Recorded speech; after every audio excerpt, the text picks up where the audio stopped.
కోనసీమ జిల్లాకు సంబంధించి రాజోలు దీవిలో లక్షలాదిగా కొబ్బరి చెట్లు మృత్యువాత పడుతున్నాయి.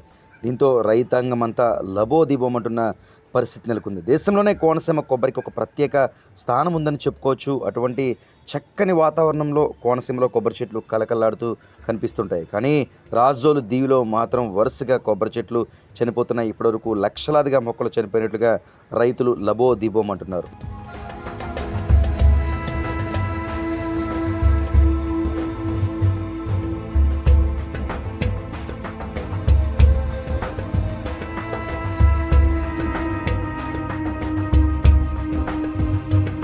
ఇంకా 30% సముద్రపు నీరు, 70% గోదావరి నీరు చుట్టూ ఉండే ఒక అద్భుతమైన అందాల ద్వీపం రాజోలు దీవి.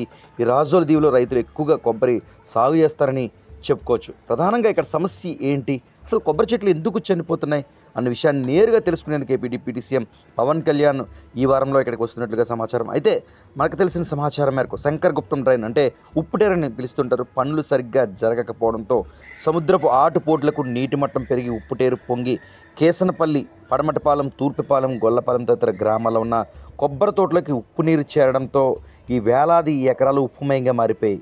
దీంతో ఈ కొబ్బరి మొక్కలు ప్రాణాలు వీడుస్తున్నాయి. కొబ్బరి మొక్కలు కనుమరుగవుతున్న పరిస్థితి మాత్రం అక్కడ నెలకొంది. ఒక పక్క తెగుళ్ళు, మరోపక్క ఆక్వారంగం నుంచి వచ్చే వ్యర్థ జలాలు, అలాగే సముద్రం తీర వెంబడి ఇసుకను తరలించుకుపోవడంతో సముద్రపు నీరు తోటలోకి రావడం వంటి సమస్యలు కూడా కనిపిస్తున్నాయంటూ పలువురు ఆరోపిస్తున్నారు. ఏది ఏమైనా పచ్చని కోనసీమ అంటే కొబ్బరి తోటలకు ప్రసిద్ధి అని చెప్పుకోవచ్చు. అటువంటి ప్రాంతంలో కూడా కొబ్బరి చెట్లు చనిపోవడంతో రైతులు లబోదిబోమంటున్నారు. నా పేరు నాగేంద్ర ప్రసాద్ యనుమల, సర్పంచ్, మలికిపురం మండల సర్పంచుల సమాఖ్య అధ్యక్షుడిని, కోనసీమ జిల్లా.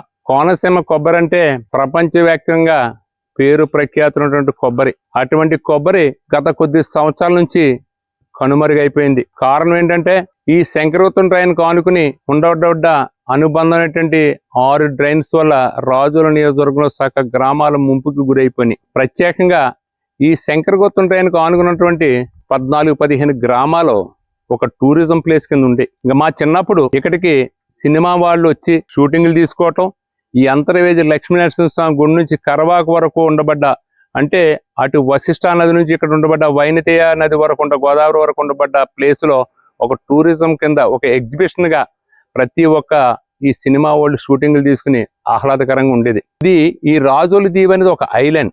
ఈ ఐలాండ్ చూస్తే చాలా చక్కగా, అందంగా, చూడటానికి చాలా బాగుండేది. అటువంటిది వేళ హృదయ విదారకంగా ఈ రాజోలు దీవిని చూస్తే కళ్ళంపట నీళ్ళు వచ్చే పరిస్థితి వచ్చింది. ఇక్కడి నుంచి కొబ్బరి మొక్క, మా గ్రామాల నుంచి కొబ్బరి మొక్క ఈ రాష్ట్రంలో ఉండబడ్డ ప్రతి చోటకి కూడా ఎక్స్పోర్ట్ జరుగుతూ ఉండేది. అటువంటిది ఒక కొబ్బరి మొక్క మేము కొనుక్కునే పరిస్థితికి వచ్చాం. ఈవేళ మాకు వేల కొబ్బరికాయలు వచ్చాయి. ఈవేళ కొబ్బరికాయ కావాలంటే మేము కొనుక్కునే పరిస్థితి వచ్చింది. కొబ్బరికాయ రేటు 20 రూపాయల నుంచి 25 రూపాయలు అమ్ముతుంది.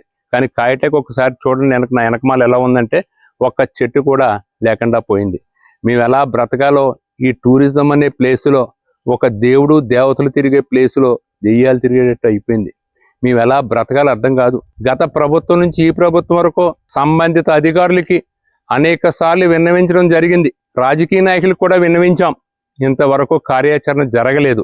ఏంటంటే దీనివల్ల ఈ ఆనుకుని ఉండబడ్డ 14-15 గ్రామాలు కూడా మొత్తం ఖాళీ చేసి ఎక్కడ దుక్కి వెళ్ళిపోయే పరిస్థితి వచ్చింది. మాకు రాబోయే రోజుల్లో ఈ ప్రభుత్వం ఎక్కడ దుక్కుని 2 సెంట్లు 3 సెంట్లు ఇస్తే గుమ్మో గుడిసె వేసుకుని బ్రతకాలనుకునే పరిస్థితులకు దిగజారిపోయాం. మేము దీని గురించి అధికారులకు విన్నవించాం, కలెక్టర్లకు విన్నవించాం, సంబంధిత రాజకీయ నాయకులకు కూడా గత ప్రభుత్వం నుంచి కూడా చెప్పడం జరిగింది. మేము ఒకటే కోరుతున్నాం, నా అనుభవం మీద నేను చెప్పేది ఏంటంటే మీరు రీసెర్చ్ చేయండి. దాని మీద ఏం చేసినా సొల్యూషన్ ఒకటే.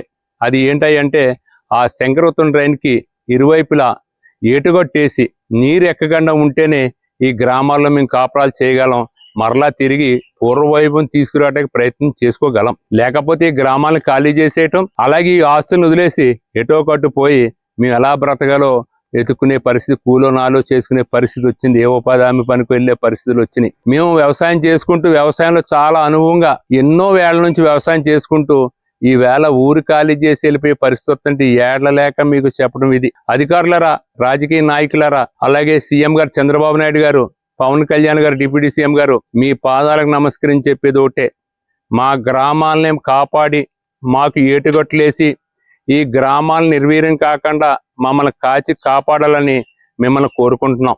ఈ మలికిపురం మండలం రెవెన్యూ డివిజన్ సంబంధించి ఒక 11 గ్రామాల గుండా శంకరగుత్తం డ్రైన్ ప్రవహిస్తుందండి.